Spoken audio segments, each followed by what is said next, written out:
does self-regulation, as was argued by Paul Dacre today, work? Well, manifestly, it doesn't work in the form in which we currently have, and I think it was absolutely ludicrous of Mr Dacre to suggest at some length that there was no problem there whatsoever. We've got to have it massively beefed up and changed, and it is entirely facile to come in and say that it's all working great.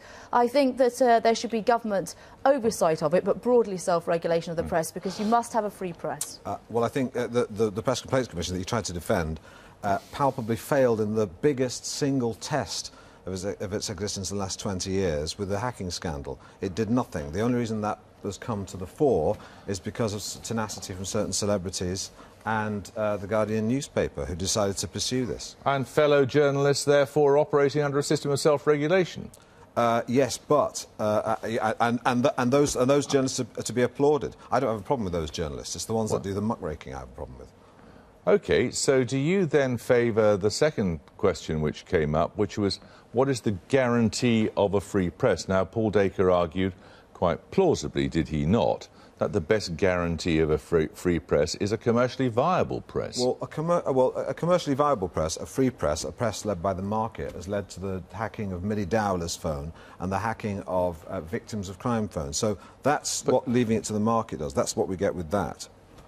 You also get the Mail being free to name the alleged murderers of Stephen Lawrence. Yeah, I mean that's the one example people use because it's sort of. Wasn't it a brave, good thing to do? It's notable by its singularity and the fact that it's the the case that breaks the rule. That all the Daily Mail are interested in, and all they do are it's commercial interest. It's selling newspapers, and everything's based on who's shagging who. It's not about trying to expose corruption. Well, it's not all about that. That, as he explained today, was a way of selling newspapers. It helped to sell newspapers, which carried the cost of the other stuff. Yes, but the point is that's not why this whole thing's occurred. It's occurred because the victims of crime, their phones have been hacked, and self-regulation hasn't worked in that. It's only come about because of this aberration. It's a breach of the law. Yeah, because people broke the law. Yes, but it was only uncovered because people... It was nothing to do with the Press Complaints Commission that exposed that. I mean, you've been a victim of...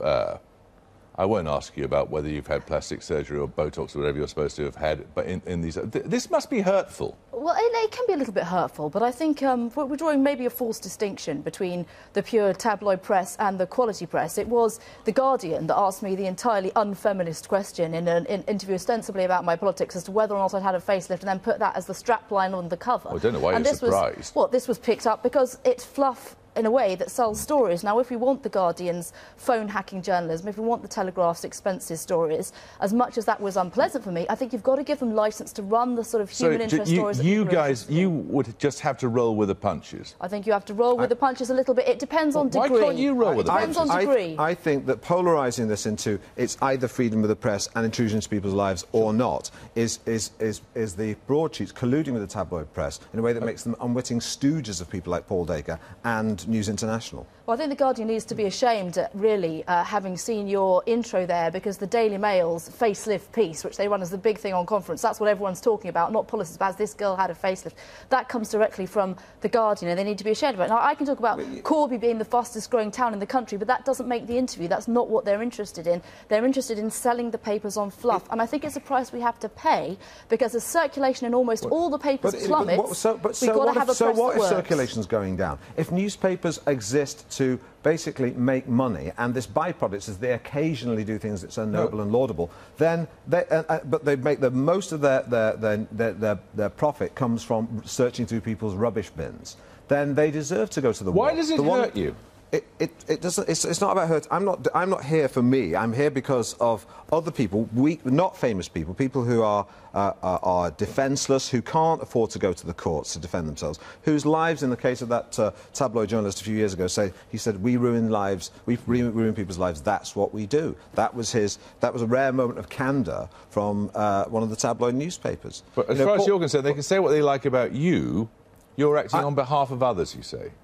Well, I think there's certain rules. It has to be in the public interest. And basically, if I was someone, I don't think we should roll with the punches. I think there are certain questions that are legitimate, some aren't. If I went round as a politician saying I was the paragon of virtue and sterling the family values and all the rest of it, and then my personal life would be legitimate because I'm trading on that to be elected.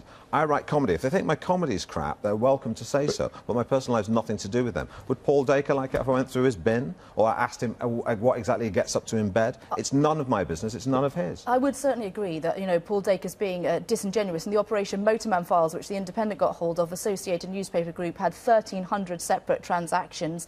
Blagging's only legal in the public interest. He said today, for example, people should be free to get ex-directory phone numbers, and yet it was shown by the Independent looking at the Motorman files that part of the blagging example was going after the parents of the Dunblane children and finding their ex-directory phone numbers through blagging. How can that be justified? It cannot. But we mustn't throw the baby out with the bathwater. If we make newspapers report only on good and worthy things, the sad fact of the matter is people will not buy those newspapers. They just will not. Well, people do buy the newspaper. People buy the Guardian, people buy the Broadsheet. And that's why maybe why is the Guardian writing about my facelift? If they don't buy those, if the tabloids can only exist by reporting that kind of garbage, then that's not a good enough reason for them to exist. So you would rather a free press disappeared? Are you serious? No, of course, no. There's plenty of free newspapers who don't have to indulge in that kind of thing that report the news. Well, not sure that the Times is down 14% year-on-year circulation. The Observer's down 11% year-on-year circulation. So you're saying that what we have to do is let them basically intrude into people's personal lives. They're going to have to become more inventive and more creative. Or be more entertaining. I managed to entertain people without searching through people's rubbish bins. That's true. I don't have to do that. Well, no, they're going to have to stop the hacking and blagging because people aren't going to put up with it anymore. And now the general public has realised how they get some of these stories. They're going to have to be more inventive.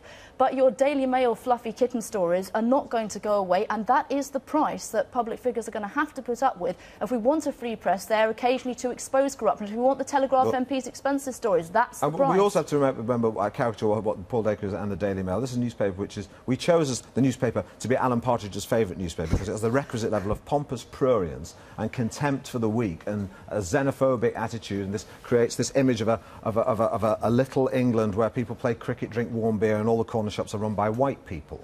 And that is not reality. And I don't think that someone who presents and trades to people's worst fears, as that newspaper does, it panders to people's worst fears. I don't believe it deserves to exist. If the Daily Mail went to the wall tomorrow, I'd be delighted. There's lots of other better newspapers.